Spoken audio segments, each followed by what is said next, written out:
conduct actual family history research. I think if you're going to tell your family story, you should probably conduct a little bit of research, right? Yeah, well, all good writing demands research, right? Yeah, that's true. We're we're big proponents of doing your research, but with historical accounts like your family history, you'll need to do a specific type of research. There are different kinds. There's the narrative research, and this is all about interviewing people who are still alive, who have the firsthand accounts, like you were talking about, Dave. And so it's really important that you come to those interactions. Say you set up an interview with them, and you come prepared. You have the basic story, but come prepared with the questions about the gaps, like, well, who said that, or what happened in this moment? I'm not really clear on that. Ask them to fill in the gaps. And if you don't know where to start, I was just thinking about this, Dave. NPR has this great little program called StoryCorps. And if you go to storycorps.com, they provide you all these questions to talk with your family to get at the good stories about your family history. And that would be a really great place to start, because good stories start with good questions. And I was just looking at their site, and they have some really great conversation starters. So say you want to create this family history, this record of your family history, and you want some good stories to go in, but you don't know where to start. Maybe just start a conversation and ask some really good questions. That's great. So what's the name of that website? StoryCorps, Yeah. CORE.com? PS story. Yeah. So I'll give it to you. StoryCorps. Is it Oh, STORYCORPS.org? Core. Yeah, that makes sense. Yeah. CORPS. Yeah. Yeah. Good. So Well, it's like this question is, how has your life been different than what you had imagined? That would lead to something really good. Who has been kindest to you in your life? There are just some great questions there, some good prompts, and that could lead to some really great stories for your history. that's great. I would also say another thing to do as you start to do history is actually have somebody research you and interview you. And That's an so, interesting idea. I like that. yeah, because you have all this stuff in your head that you wouldn't probably write out unless somebody prompted you. It's like when we often talk about writers for nonfiction, like, for example, business books. If you interview an author, you're going to get much better content than what he or she could do herself or himself, because they're not thinking about these stories and nobody's asking follow-up questions. So one of the key elements here is to have somebody interview you that can really ask good questions, because that's going to be so productive, I think, not just evoking stories that will be good for you to analyze, but it'll lead you to go, oh, I need to know more about X, Y, and Z. Right, right. Then there's also secondary research, which I'm sure most people would think of doing when they think of doing a historical account of their family. And that's looking at family records like letters or family trees at the front of the Bible, right? Or immigration records. Or you can even look at Ancestry.com. That's a great resource. They have a service that researches things that are not in the records that maybe that we typically think of. So that's actually like a little bit like I don't know, not a scavenger hunt, but it's like mining for gold, right? And it's a trail that you find one thing and you go down another trail, and it can be really fun, but it can be pretty laborious too. Can I just say something about Ancestry.com? So I've gone on there, I've given my DNA, and I have done research on this black hole on my mother's side it's impenetrable. It is absolutely impenetrable. And so I contacted Ancestry.com and I said, hey, you've got my DNA. I see these relatives that, you have these, like, you have 20% this, 10%, 14% related to this person.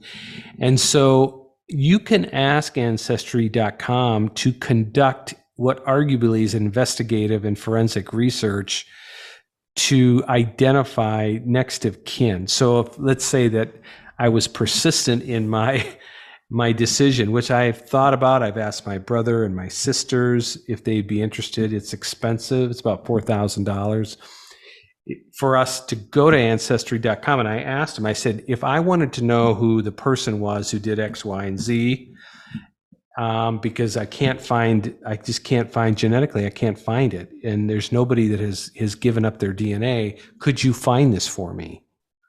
And they looked at my profile and said, hey, give us permission to look at your profile. I looked at my profile. They go, yep, we could find this for you, probably. And so in this moment, I'm asking the question of myself, do I want this information? Mm-hmm. And so I've talked to my mom and I just said, this is something, that you want me to do. And she was very ambivalent about it. And so I've decided, as of right now, I'm not going to do that. And so, but there's these decisions that you made. But Ancestry.com is a great resource. It's kind of expensive, right? So, but you start to find out some things. There's not so many stories there, right? But you see the connections, and you start to see newspaper. You can. There's a connection there between Ancestry.com and I think it's newspapers.com. But you can connect with old clippings. Which is kind of cool. You'll see certain things that you may not have had before. So Ancestry.com is a great resource. It's a little bit pricey. Those newspaper clippings, that leads to our other point about you may have to do some historical research. So news clippings are a great way to kind of figure out what was happening in the time period of the moment in time that you're writing about, right? So say your grandparents, like mine, lived through the Great Depression and they survived the Dust Bowl. And you want to know more what it was like back then, because my grandparents, for instance, aren't around, but I want to write about them surviving the Dust Bowl during the Great Depression. I might go and do some actual research of some of those news articles about what were happening to farmers during that period and what did it really look like and feel like and what were the options. And that would, I think, help you identify what your ancestors were going through, even if you don't have that first-hand account. I think that would be so rich to layer into the actual writing of your stories. This is what's called a setting, and we talk about the acts method of writing stories: action, talking, conflict. Action, conflict, talking, and then setting. And so there is a setting to every one of your stories. And I think knowing more about what happened in the culture and the time, layering that into your story, that's another important piece of research that I think helps give you context to the story that you're telling to your either your children or whoever you want this history to be for. Because it's the difference, right, between showing and telling, right? So if you tell your great grandkids about, I lived through the Great Depression, they have no understanding what that's really about. So you have to paint a picture for them so they understand, wow, I have it so good. This was really difficult. So again, even though you're doing maybe a chronological account of your family's history, it's still important to engage the reader's imagination and to show and not simply tell. 6, which is use storytelling techniques to bring your history to life. And what you just said about the setting, and like, for example, that example you had about the Dust Bowl or the Depression, use that. That's storytelling techniques, just by adding in that kind of detail. There's a story that I have on my dad's side. I think it was during the war, and my dad was like, I believe he was 9, so that would have been 1943, and it was a hot, windy summer in South Dakota, and they were putting up I think they were working cattle. So they had a house, on the farm, and then they had where the cattle were at. There were corrals behind the house. And the 13-year-old cousin of my father, so my father's first cousin, she was in the house, and she left the kerosene stove on. She had cooked lunch and then left the kerosene stove on. And then she fell asleep, and the curtains caught fire from the kerosene stove. And while the entire other family, the rest of the family, had their back turned, working cattle in the yard, the whole house went up in smoke and killed her. And my dad has a memory, and I don't know if it's a manufactured memory of his aunt, picking up his daughter, and her hand and flesh was on her hands. Now, that's kind of gruesome, but it's one of those stories that shows just how hard life was in on the prairies during those years. And so telling that story by setting it up as a scene, by the kind of year it was, how hot it was, you can kind of create those details. It's kind of almost a form of fiction writing, right? But you can create those details pretty quickly with some, research on, what the weather was like and how much rain they had that year. So anyway, you can really use these storytelling techniques to really add richness and layers to your writing. Yeah, absolutely. I don't know if this ties into this, but it, it reminded me of a story about my grandfather, who was a very disturbed man. And I was thinking about the memories I have of him. And he was a World War II veteran. And I remember one day sitting on the sofa with him and pulling out this black and white crumpled picture.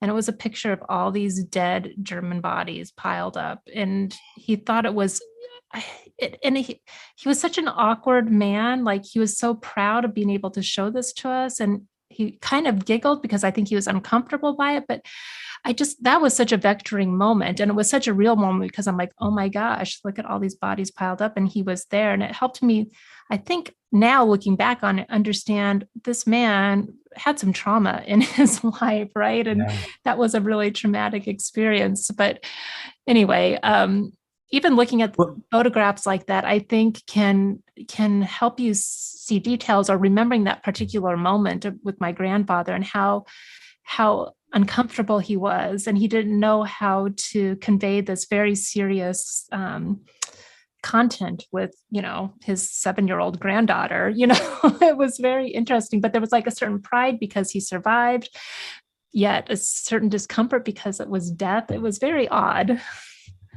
what I love about this as it relates to this podcast and talking about storytelling and family history, you connected an experience you had that is from a long time ago with a photograph.